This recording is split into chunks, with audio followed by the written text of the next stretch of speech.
হুজুর, আমি একটা মেয়েকে দীর্ঘ 2 বছর ধরে ভালোবাসতাম। আমি ওই মেয়েকে বিয়ে করতে চাইছিলাম। 1 মাস থেকে আর কথা হয় না আমাদের। আমি তার পরিবারকে সবকিছু আমাদের সম্পর্কে কথা খুলে বলেছিলাম। তার পরিবার আমাদের সম্পর্ক মানবে না। ওই মেয়ে আমাকে বলতেছে ও তার পরিবারের বাধ্য হয়ে কোনো কাজ করবে না। আমি ওই মেয়েকে ছাড়া থাকতে পারছি না। আমার করণীয় এখন কি? তুমি গাঞ্জা খেয়ে মরে যাও। আচ্ছা, প্রশ্ন যে দিয়েছে তার নাম হচ্ছে মোহাম্মদ সাগর হোসেন। আচ্ছা, তোমাকে একটা সাগর হোসেন, তোমাকে আমি ডাকবো না। আমি তোমাকে একটা কথা বলবো, সবাইকে সাক্ষী রেখে মনে রাখবা, যেই মেয়েরা প্রেম করার সময় প্রেম করে আর বিয়ের সময় আসলে ফ্যামিলি কথা বলে ভাগতে চায়, বুঝবা দাল মে কুছ কালা তো জরুর হ্যায় यहाँ पे। হ্যাঁ, মেয়েরা ঠিকই বিয়ে করে আর এক জায়গায় আর বলে জান আমাকে মাফ করে দিন। ব্যাপারটা হলো তোমার চাইতে সেই মেয়েটা বেটার অপশন পেয়ে গিয়েছে। যুবক ভাইয়ের কথা বুঝে নিও আমার।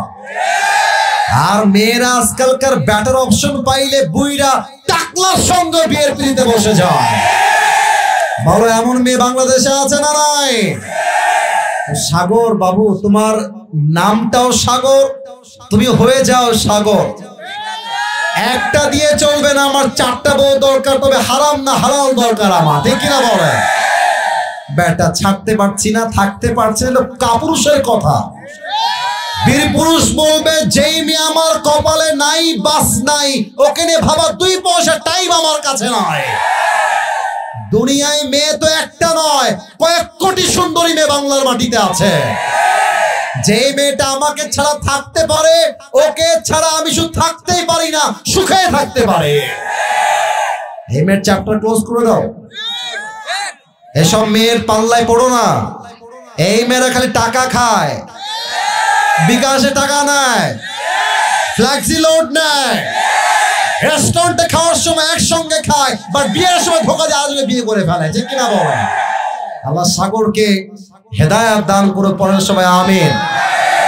তুমি মিয়া সাগর, তোমার কাজ হলো কুয়ার ব্যাঙের মতো। কুয়ার ব্যাঙ কুয়ায় থেকে কি হবে?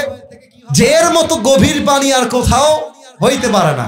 কিন্তু ওই কুয়ার ব্যাঙ সমুদ্রের পানির গভীরতা জানে না।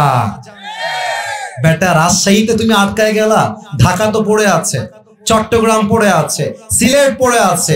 রাজশাহীর চাইতে সিলেটের মেয়েরা আরো বেশি সুন্দরী। এক জায়গায় হবে না, আরেক জায়গায় চান্স নিয়ে আমি ঘুরবো।